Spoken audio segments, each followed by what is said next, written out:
Hello বন্ধুরা, welcome to my channel. প্রতিদিনের মতো আবারও আজ নতুন একটি ব্লগ ভিডিও নিয়ে চলে এসেছি। আজ মাতৃ সম্মেলনের আরও একটি নতুন পর্ব আপনাদের সঙ্গে শেয়ার করব। এখন বেরিয়ে পড়েছি। পুরো ভিডিওটা স্কিপ না করে প্রথম থেকে শেষ পর্যন্ত দেখবেন। এর আগেও বলেছি শ্রাবণ মাস ভোর আপনাদের সঙ্গে মাতৃ সম্মেলন শেয়ার করব। বড় মায়ের জন্ম মাসে আপনাদের সঙ্গে এই মাতৃ সম্মেলন শেয়ার করব। চলুন তাহলে পুরো ভিডিওটা সাথে থাকবেন। আমাদের জীবনে দুটো জিনিসের প্রয়োজন আছে, যেমন আমাদের জনম আর নয়ন। এই দুটো জিনিস আমাদের পেতে প্রথমে না আমাদের যোজন যাজন ঠাকুরের দেওয়া 5টি স্তম্ভ আছে। সেই 5টি স্তম্ভ যোজন যাজন ইষ্টপ্রীতি সস্তায়নী সদাচার, এই 5টি স্তম্ভ যখন আমাদের জীবনে দান করে গেছে, সেই 5টি স্তম্ভ পরে আমরা দাঁড়িয়ে তবে আমরা এগিয়ে যেতে পারবো এবং বাঁচতে পারবো। তা সেই বাঁচা বাড়ার কেন্দ্রে আমরা আজকে এসে দাঁড়িয়েছি বা উপনীত হয়েছি। তো সেই দিক দিয়ে আজকে আমাদের সেই বাঁচতে এবং বাড়তে গেলে আমাদের সেই সুউন্নয়ন আর প্রয়োজনের দুটো জিনিসের অবশ্যই প্রয়োজন। সেইগুলো আমাদের জানতে হলে আজকে আমাদের তাকে মাথায় নিয়ে এগিয়ে যেতে হবে এবং চলতে হবে। তো আজ আমার মা যে জীবনযাপন করেছেন, দেখুন আজকে যখন সে বিবাহ হওয়ার পরে যখন সংসার জীবনে এসেছিলেন, প্রবেশ করেছিলেন, মাত্র বয়স ছিল তার 11 বছর। সেই 11 বছর বয়সে এসে যখন স্বামীর ঘরে এসেছেন, তখন তিনি এসে বহু রকম কঠিন, বহু রকম কষ্টের ভিতর দিয়ে তার তিনি যাপন হয়েছে। কষ্টগুলো দেখুন, আজকের সংসারে স্বামী, শ্বশুর, আজ দেওর, ননদ, মাসি, শাশুড়ি, বড় ফ্যামিলি ছিল, অনেক বড় পরিবার। এবার সেই ঠাকুরের বড় পরিবারে যখন উনি এসেছিলেন, তখন স্বামীর ঘরে আসতেই তাকে বড় বড় পরীক্ষার মধ্যে দিয়ে তার জীবন পার করতে হয়েছে। আজকের বড় বড় পরীক্ষার ভিতর দিয়ে যখন উনি গেছেন, যেমন না সকালে উঠে যখন উনি বাসি কাজকর্ম সারতেন, সেই বাসি বাসন থালা মেজে দিয়ে যখন রেখে দিতেন, তার গায়ে দূর সম্পর্কে মাসি হয়, তিনি আর ওখানেই থাকতেন। বিধবা তার স্বামী যখন চলে যান, তখন তিনি ওখানেই থাকতেন ঠাকুরের কাছে এসে। এবং উনি কি করতেন, বাসন থালার গায়ে ইঁদো লাগিয়ে রেখে দিতেন এবং মেকা দেওয়া জায়গায় জলও ফেলে দিতেন। তো এইভাবে যখন উনি রাখতেন, তার পরিবর্তে কি হতো, আমার মা গঞ্জনা সহ্য করতেন, নীরবে কোনো কথা না বলে সে গঞ্জনা সহ্য করতেন। এমনিভাবে দেখা যাচ্ছে আমার যে শিবচন্দ্র, সেই গীতা কি করলেন, খাওয়ার সময় যে তার ভাতে কালো, আমাদের যেমন না কি হয় রান্নার সময় আমরা অনেক সময় ওইভাবে চালটা গুঁড়ো রান্নাবান্না যখন করি, অনেক সময় চালে কালো চালও থাকে। তাই সেই কালো চাল যখন থাকে, তখন আমরা কি করি, সেটাকে আমরা হয়তো সবাই বাছি না যে ওটা কালো চাল, ওটা ভাতও হয়ে যায়। তো সেক্ষেত্রে দেখুন আমার বড় মা সেভাবে রান্না করার পরে আমার ওই পিতা কি করতেন, শিবচন্দ্র, উনি ওই রান্নার পর ওই কালো চাল, উনি কালো ভাতই খেতেন না, কালো ভাত উনি খেতেন না, উনি ফেলে দিতেন।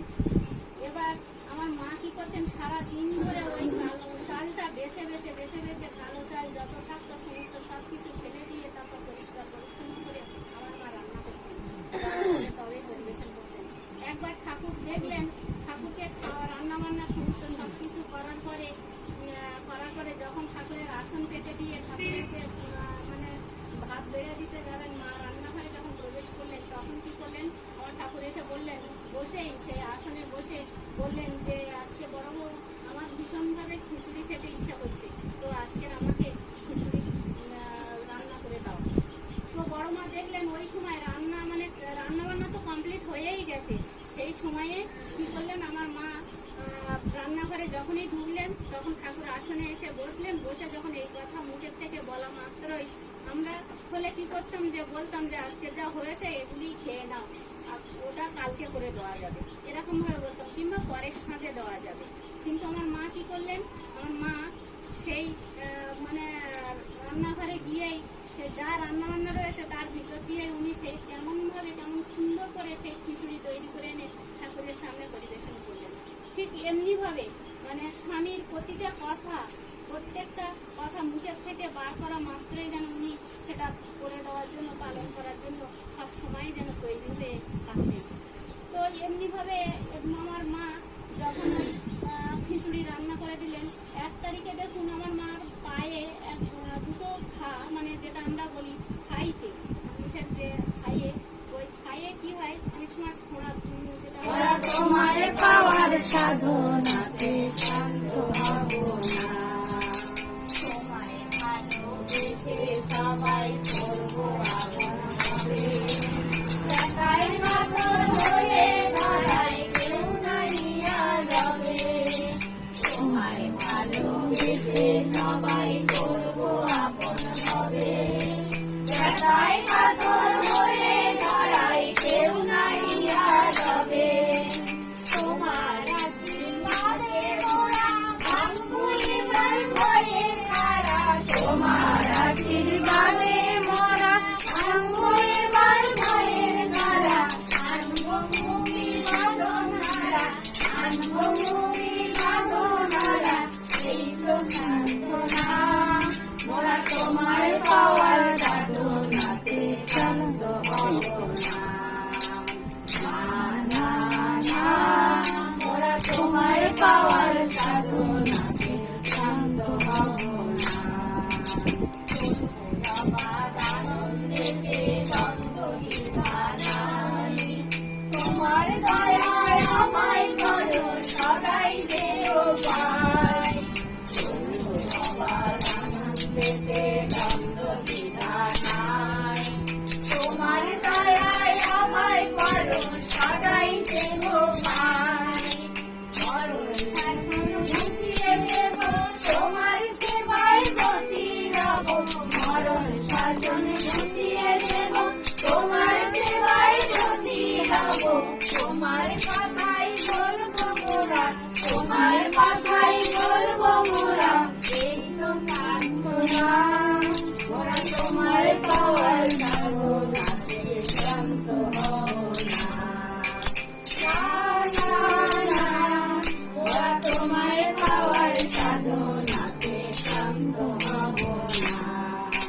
জীবন পথে চলাই তবু শান্তি দেব না, মোরা তোমার পাওয়ার সাধনাতে শান্ত হব না, মোরা তোমার পারে তারে ভালোবাস, সবার ভালো ভারে তারে ভালোবাস,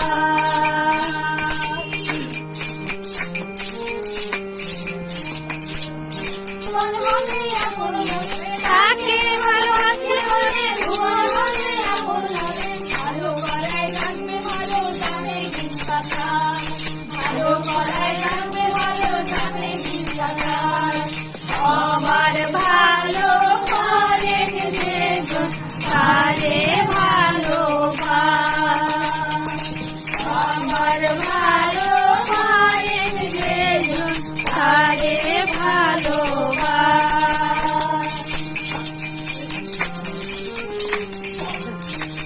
ভালোবাসায় পূর্ণ করে তিনি তারে ভালোবাসায় পূর্ণ করে, সবাই ফেলে রাখেন ঘুরে তারান সর্বনাশ, তারান সর্বনাশ, সবার ভালো করেন যেজন তারে ভালো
ওরে মন ভালোই যদি চায়, ভালোই যদি চায়, ওরে মন ভালোই যদি চায়, সবার ভালো পারেন যেজন তারে ভালোবাস, সবার ভালো পারেন যেজন তারে ভালোবাস। পায় পায় আশ্রয়, কত ব্যথিত পায় প্রাণ, শান্তি ঠিকানা, কত পথ খোলা পথিক পায় পথের দিশা। নামের রাজা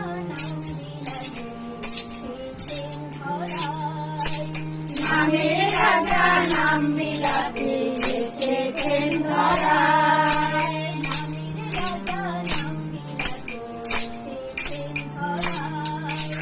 নামের রাজা নাম বিলাতে এসেছেন ধরায়, নামের করে যায় কত কোটি কোটি পাপি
মাতৃ সম্মেলন, গান, আলোচনা, কীর্তন সব কিছু দিয়ে আপনাদের সঙ্গে শেয়ার করলাম।